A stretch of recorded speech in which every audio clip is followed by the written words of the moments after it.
If that's not the case, then thank you very much for sharing the info, chat. You've once again saved me from my own ignorance. So, with that in mind, having them spread out like that would be the better one. For now, we're just going to have these flowing through like so, though.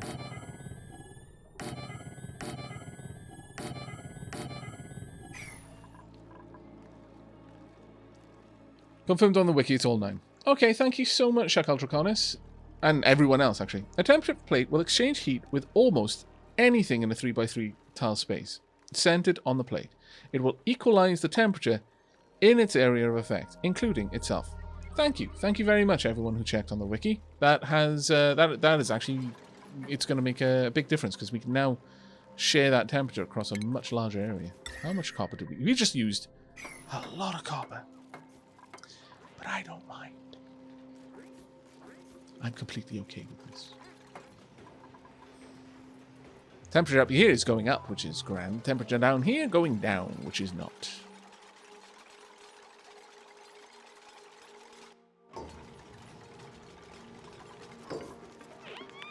Now, the unfortunate thing is all of these batteries are going to complain that they're not hooked up to any kind of automation wire, which is just dumb. Is there anything funky I could do with them? What were those lights? A wattage sensor. Sends a green signal or a red signal when wattage consumed enters the chosen range. Oh. That's interesting. So I could use this perhaps to deal with certain areas and shutting them down when my power drain is too high. So I could give priority to certain ones. That's actually sincerely quite cool. Oh, can I not open... Ah, it's so annoying that I can't open that. I'm fairly certain, wasn't there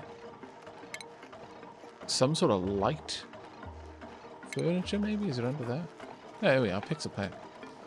Pixel can be designated a color when it receives a green signal, and a different color when it receives a red signal. There are 4 of them. 1, 2, 3, 4. 1, 2, 3, 4. Ooh. I could play with lights. For a little bit of power draw, I could play with lights.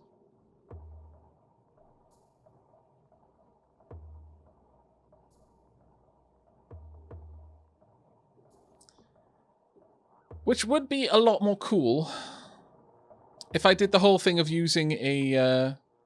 see, you know, suddenly I've got power, and all of a sudden I'm wasting it on trivialities and blinging out my base. No, I must resist. But it is 100% possible to use a power shutoff in such a way that each one of these only lets the next one gain any power based on whether or not this one has fully charged. So that would have to fully charge before it would allow this one to fully charge, before it would allow this one to fully charge, and so on and so forth. All the way up, and that way I could have a display wall basically giving me a colourful battery charge indicator.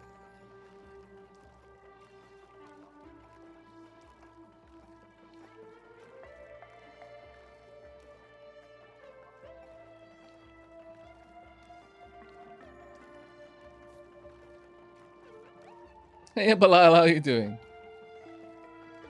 Aavak should be cleaning. What do you mean Aavak should be cleaning?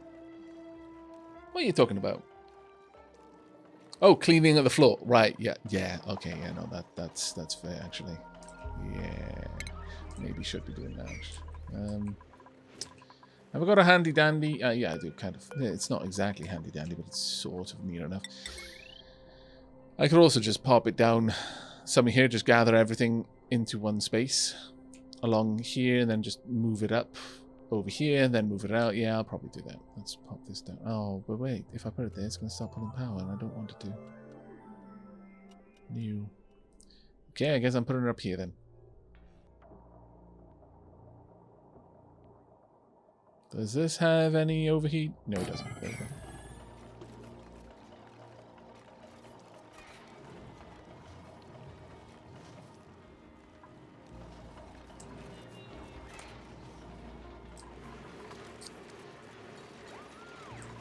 Doing reasonably well. We are actually losing... Oh, no, we're gaining power. Oh, it's because it's shutting these on and off depending on what we need. I do approve. I sincerely do. There we are. Petroleum generators just got shut down. Does this mean... Are we gathering petroleum? No, we're not. We're not at that stage yet, unfortunately. Much as I would love it if we were. We are not. But I believe we may... Yeah, we're backing up natural gas. Oh, how grand. This is amazing. It's been a long while.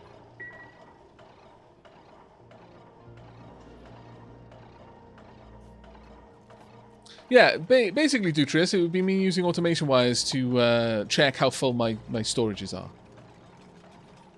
Oh, take care, Belial. Have a good time, mate. Thanks for dropping in. I assume you're working, or maybe you're off to play some board games. In which case, double have a good time. Have a good time if you're working, though, as well. It's important to enjoy your job. For the time being, though, I'm just going to hook all of these wires up to nothing, so they shut up. I don't like seeing that all the time. Make that an 8. We are going to zoom all the way down, and we are going to cancel these. Cancel these. No more sweeps. No. Oh, damn it. Too late. That was a little bit too late. Sorry, everyone. You've got much work to be done. Right. Temperature in here is now stabilizing. I would actually like this to... It really doesn't matter at this stage. We can just break in. So go ahead. Let's deconstruct the buildings on... We're going to do it on an 8 because I want to get in here and get this done. I swear, though, if any of these critters sneak inside... I mean, it's their death, effectively. We are going to need this to be steel, though. Down there. And we are going to want a filter gate. It doesn't really matter what it's made of because it's going to be over here. So we'll have a filter gate right there. Once again, I want this system made pretty fast. So let's get that done. In fact, yeah, I don't strictly need to do it. But I'd like to. Go.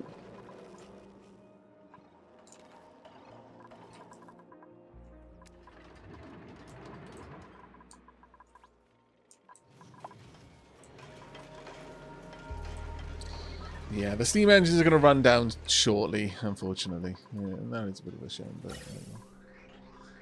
we are starting, or we will be starting to back up our natural gas soon. That's actually pretty cool.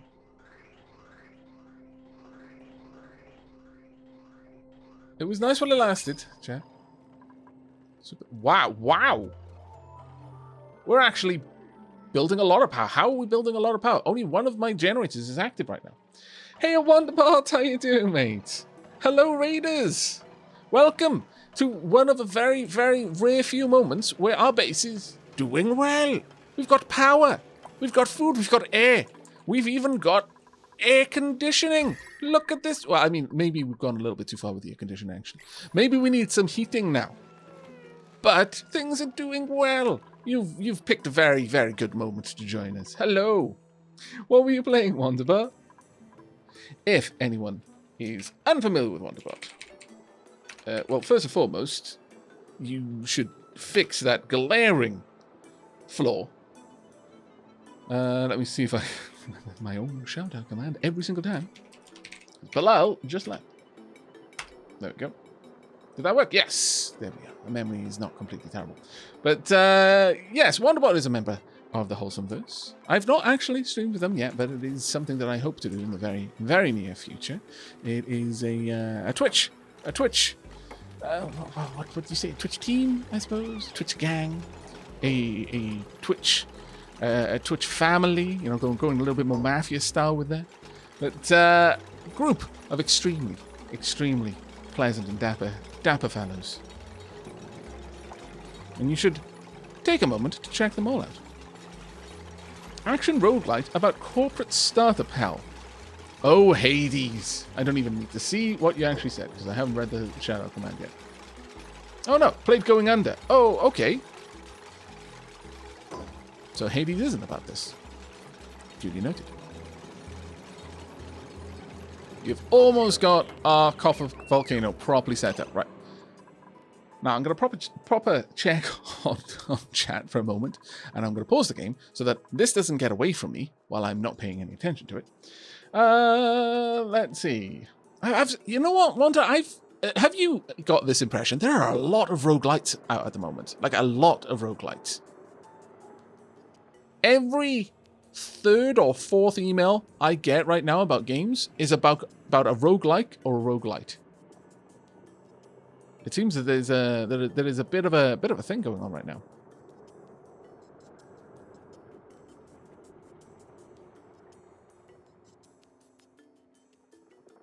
It's a distressingly big fan. It is distressing and it isn't at the same time. It's very distressing for me because I love roguelites and I run roguelikes in general. And as a result, I'm faced with the problem, which, you know, it's an always problem, but it's an especially keenly felt problem right now if I don't have enough time to play all of these wonderful things. But there is also the double-edged sword in that I really like roguelikes. Really like. And as a person who likes a thing, I have an opinion about it. And sometimes, what some people think is a roguelike is not what I think is a roguelike. Sometimes I feel that they're using this term incorrectly.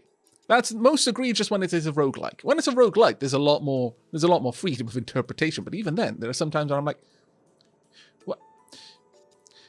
But roguelite still has rogue in the name, which implies that on some level, it's gonna have something in common. Even if it's ultra superficial or tangential.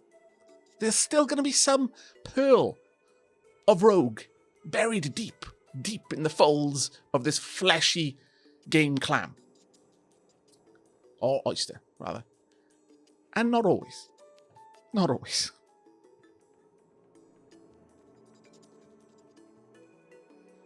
Especially since Hades came out in 1.0 last week, and it's a 10 out of 10 masterpiece. And Spelunky 2 came out this week, the week before, and comes out on PC in a week. Yeah, I know. I really need to play Hades. I super need to play Hades, like really badly. I think that is going to be first a first taste, and then it's probably going to be a stream game for a long time. Chat, while I wasn't looking, we managed to vacuum out this area. Oh, thank goodness. Space is finally space-like again. Hooray!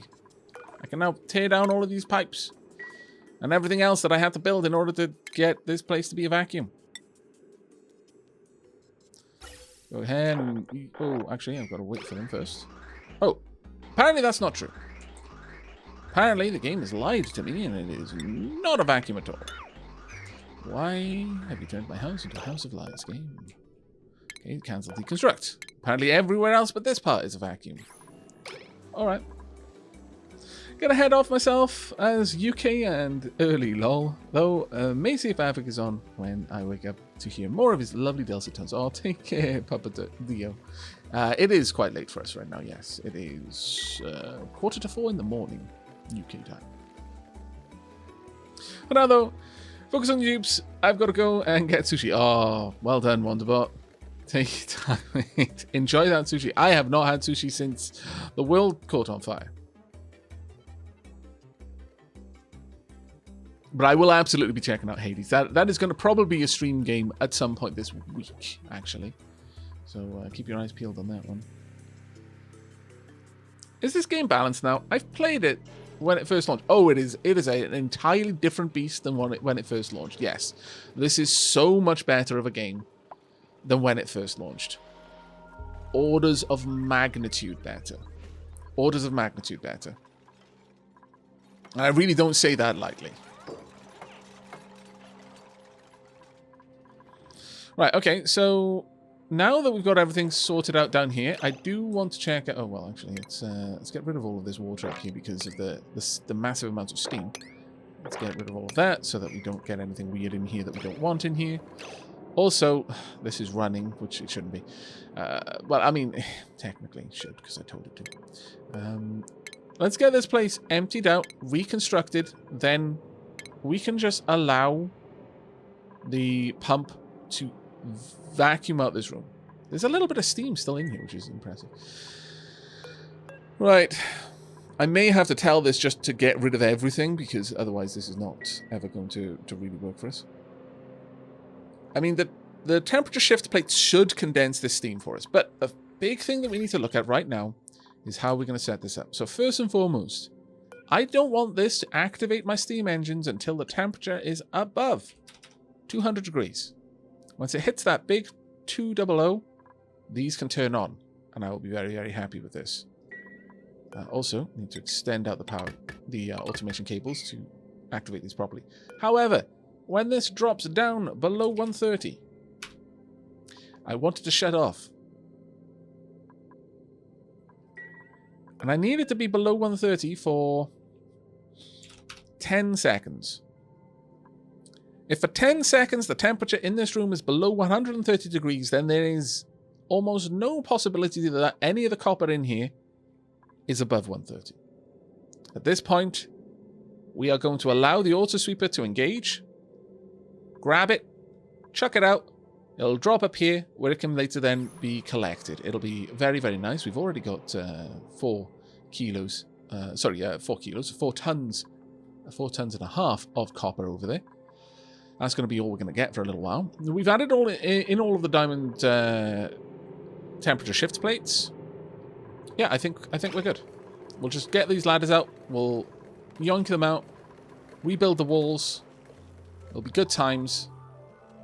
And then, I'm relatively happy with the idea of sealing off this room as well.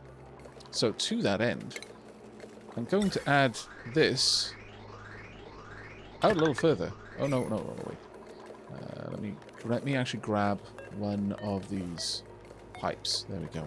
And we'll copy it so it's made of the same material. And then this can exist over here instead.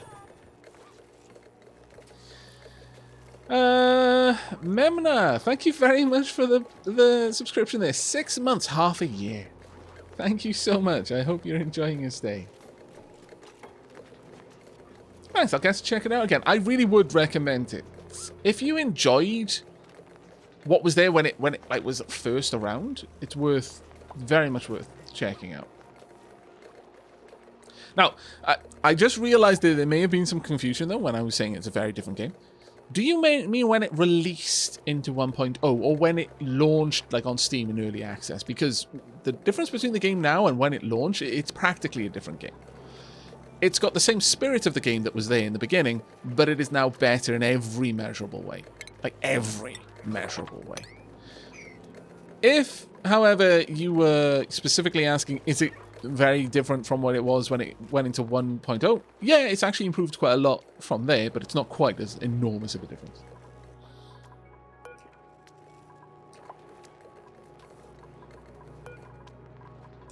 Oh dear, they're going to grab this and they're going to take it very far away, aren't they? No? No, they're not. Good times. Please leave, Slickster. I swear, if you pee any oil into this water... No, I'm sorry. You need to be gone. You're too high of a threat. If you leave right now... Oh, you've already done it. You...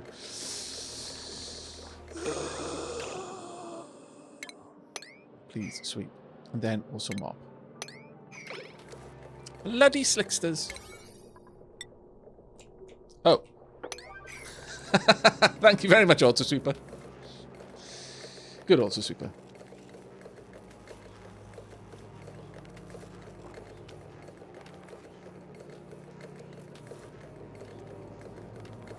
Oh yeah, when it launched in early access, yeah, it was basically a different game at this point. Come on, I need that mopped. And then... Okay, you can stop mopping now. There we go. Thank you. See, that's why I didn't want to have to do this. Can we move all of this out? I'm sorry to give you such high priority commands. I really want this done. Once that's done, I'm strongly considering just piping down some hydrogen or just having a canister. Honestly, I don't know. But basically sealing off this area, filling it with hydrogen, and just allowing it to be cooled over time. I think that would be fine. But that I can do at any point. You know what? Because I can, once again, we're gonna upgrade this to ceramic instead of igneous rock. For no reason other than bling. I'll take the acorn. Why hydrogen? It's the most thermally reactive of the gases. Actually, is it the thermal reactivity of it, or is it just it's a low specific heat capacity? No, it's got a specific heat capacity of 2.4, so it's probably probably just high thermal conductivity, considering the gases. Let's have a look at, say, carbon dioxide. Here we are. So, carbon dioxide, again, hydrogen has a specific heat capacity of 2.4 and a thermal conductivity of 0.168. This has a specific heat capacity of 0.8, but a thermal conductivity of 0.015. So, whilst it does take only 1/3 as much energy to change CO2's temperature, that's for those for whom specific heat capacity and thermal conductivity don't really pass into anything useful. Specific heat capacity is how much energy an element can hold before it results in a noticeable difference of temperature. So 1 gram of something, in this case, would take 0.842 imaginary oxygen not included thermo, like units of measure of energy, DTUs, duplicant thermal units, I think is something like that. It takes 0.846 units of that energy to change the heat of a gram worth of carbon dioxide gas by 1 degree Celsius. Thermal conductivity is how fast energy can move into or out of this element.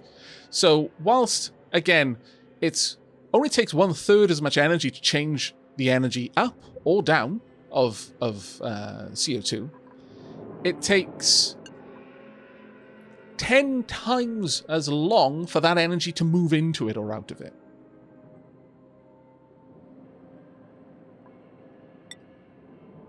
So hydrogen is, as far as I'm aware, the best gas in terms of thermal conductivity. No gas is particularly thermally conductive, but hydrogen is the best of them. It has the least resistance to energy moving into or out of it. It does take a fair bit more than some gases for it to rise or lower in temperature, but it can do that quite quickly compared to them in terms of just because it can allow that energy to move around.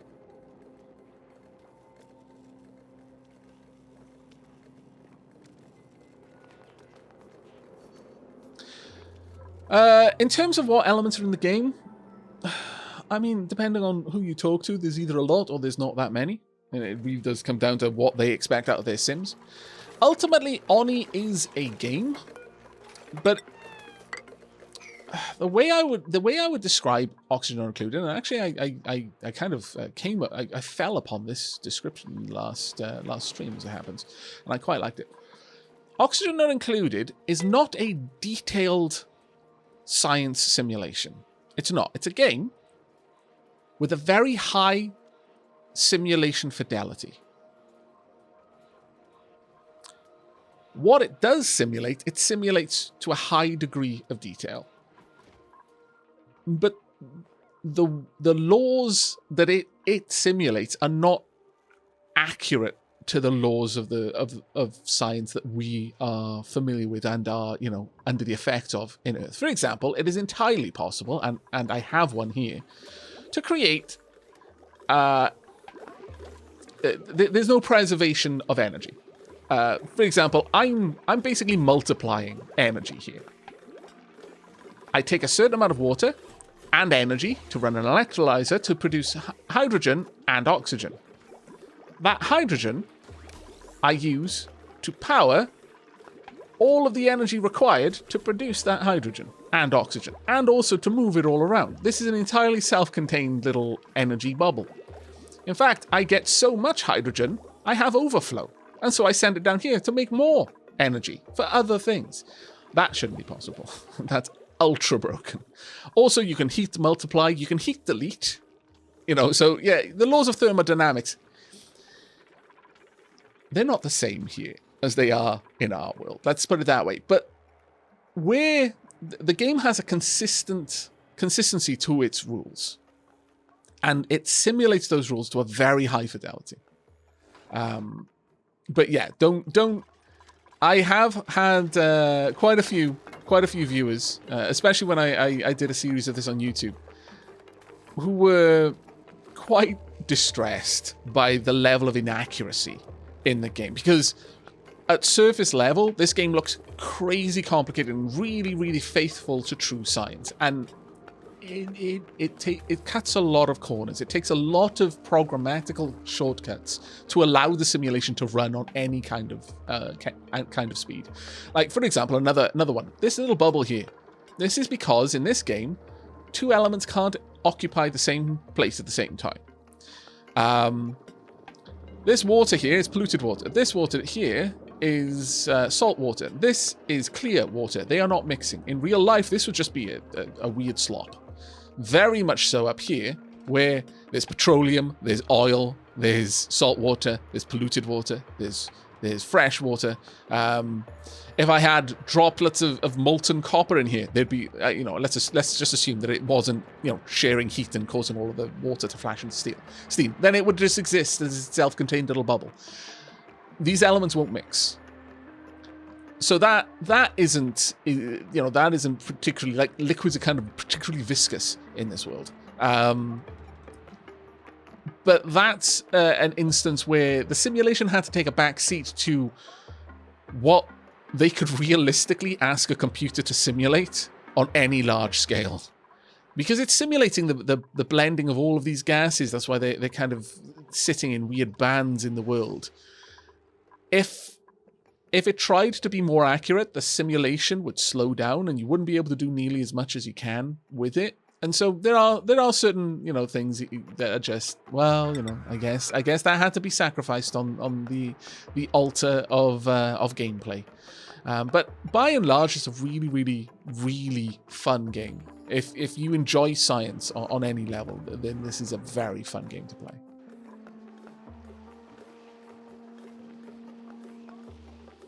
Yeah, perpetual motion is 100% possible in Oni and fairly easy to achieve. Little things like that.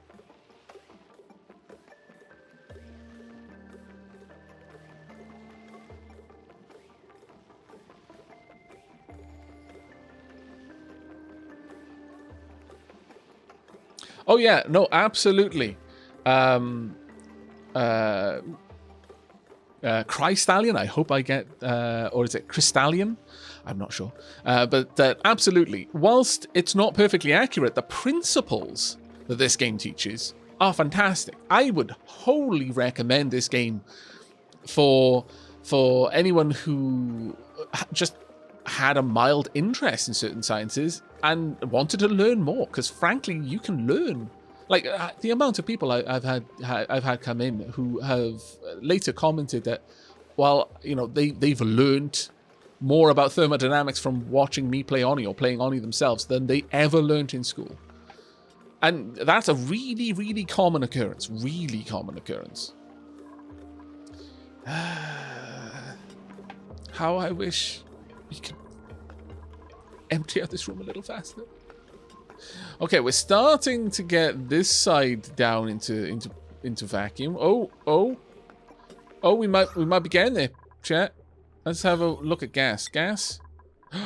Got little bits of vacuum here. There we go. That corner is done for. It's happening. We get it. Oh, no. It stopped for a second. For a second, it lost power. But we are getting there. There we go. No, stop. Oh, well, actually, no, though. It's checking this corner to see if there's gas, and that's why it keeps stopping. I could add another vent in there to just clear this area up. And this is another quirk of the system, the way that the pumps work, the way the gas pumps in particular work. That place should have been a vacuum a long time ago, but alas, no. Game again, taking corners. Yeah, it's basically applied physics. Yeah, that's a very good way of describing it. Why is one of my liquid locks made of oil? Because this is an incredibly hot room. Basically, I've got every exothermic device on a large scale, definitely any industrial level exothermic device in here. And a couple of things that have no temperature, but, you know, this is my industry room. Rather than try to deal with having these things dotted around my base and then having to try and deal with their heat, I decided, you know, actually spending energy, not on just running the machine, but then dealing with the waste product, which is heat in this case. I decided I was going to try and make that work for me. So I put every exothermic device in here and then just filled the bottom of it with water. As they generate more and more heat, well, initially I had to kickstart the room and get that water to evaporate into steam. But once there was enough steam in here, now these things are basically bathed in a thick soup of steam. And whenever they do work and produce massive amounts of heat, for example, my steel smelter over here produces enormous amounts of heat, it dumps that heat into the steam. The steam acts as a temperature buffer for the whole room. Everything in this room is made out of steel that can overheat. It's made out of steel. If it can't overheat, like it can't break due to temperature, it can only melt, because there's two things. Like a machine might be made out of steel and therefore, you know, not melt for like thousands of degrees, but its delicate circuitry might stop working if it reached over 100 degrees. Any device that has an overheat temperature for its function is made out of steel, so that it has that much higher of an overheat function. Anything that can't break down, but everything in the game can melt, is made out of something like copper or something like that. Something with, you know, a very high melting point.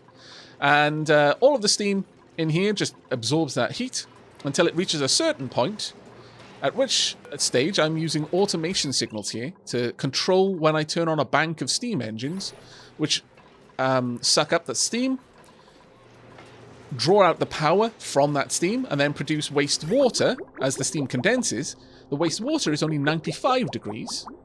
No matter how hot it was going in, it comes out at 95-degree water, which I just pump back into the room. This is a self-contained system. The water never diminishes in any way.